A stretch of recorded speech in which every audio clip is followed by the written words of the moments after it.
সদৌ অসম কলিতা আলপাইন জনগোষ্ঠী সন্মিলনৰ ৬ষ্ঠ দ্বিবাৰ্ষিক পূৰ্ণকালীন অধিৱেশন এইবেলি ৰঙিয়া জিলাৰ আতিথ্যত তৰণীস্থিত হৰিমন্দিৰ প্ৰাংগণত অনুষ্ঠিত হ'বলৈ গৈ আছে। ৩দিনীয়া বৰ্ণাঢ্য কাৰ্যসূচীৰে মাৰ্চ মাহৰ আগত ২১, ২২ আৰু ২৩ তাৰিখে তাৰে প্ৰস্তুতি প্ৰায় সম্পূৰ্ণ হৈছে। আপোনালোকে দেখা পাইছে পিছফালে অতিথিসকলক আদৰাৰ বাবে, তেখেতসকলৰ থকা খোৱাৰ বাবে এই ৩ দিনত আয়োজক সমিতি তথা কেন্দ্ৰীয় সমিতিয়ে ইয়াত প্ৰায় ১ৰ পৰা ১.৫ লাখ কলিতা জনগোষ্ঠীয় তথা অন্যান্য শুভাকাংক্ষী ৰাইজৰ সমাগম আমি আশা কৰিছোঁ।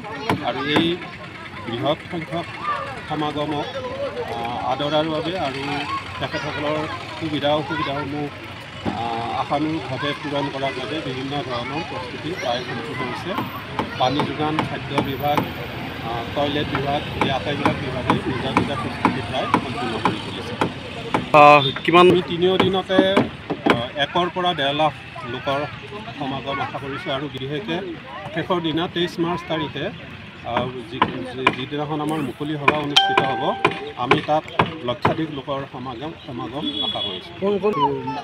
আমাৰ সমগ্ৰ অসমতে ধুবুৰীৰ পৰা তিনিচুকীয়া, মাৰ্ঘেৰিটা জিলালৈকে আমাৰ জিলা সমিতি আছে। আৰু একেবাৰে পশ্চিমৰ ধুবুৰী জিলাৰ পৰা একেবাৰে অসমৰ পূব মূৰৰ মাৰ্ঘেৰিটা জিলালৈকে আমাৰ প্ৰতিনিধি এই সন্মিলনত উপস্থিত থাকিব। আৰু ইয়াত কোন কোন অংশগ্ৰহণ কৰিব? ইয়াত আমি বিভিন্ন ব্যক্তিক আমি নিমন্ত্ৰণ জনাইছোঁ। আমাৰ অসমৰ মাননীয় মুখ্যমন্ত্ৰী শ্ৰীযুত হিমন্ত বিশ্ব শৰ্মা ডাঙৰীয়াক মুকলি সভাৰ মুখ্য অতিথি হিচাপে নিমন্ত্ৰণ জনোৱা হৈছে। মুকলি সভাৰ উদ্বোধক হিচাপে এই অঞ্চলৰে সুসন্তান অৱসৰী লেফটেনেণ্ট জেনেৰেল ৰাণা প্ৰতাপ কলিতাদেৱ, মুখপত্ৰ উন্মোচক হিচাপে অসম সাহিত্য সভাৰ প্ৰাক্তন সভাপতি ডক্টৰ ধ্ৰুৱজ্যোতি বৰাদেৱ, এনেকুৱাকৈ বিশিষ্ট ব্যক্তিসকল আমাৰ বিভিন্ন কাৰ্যসূচীত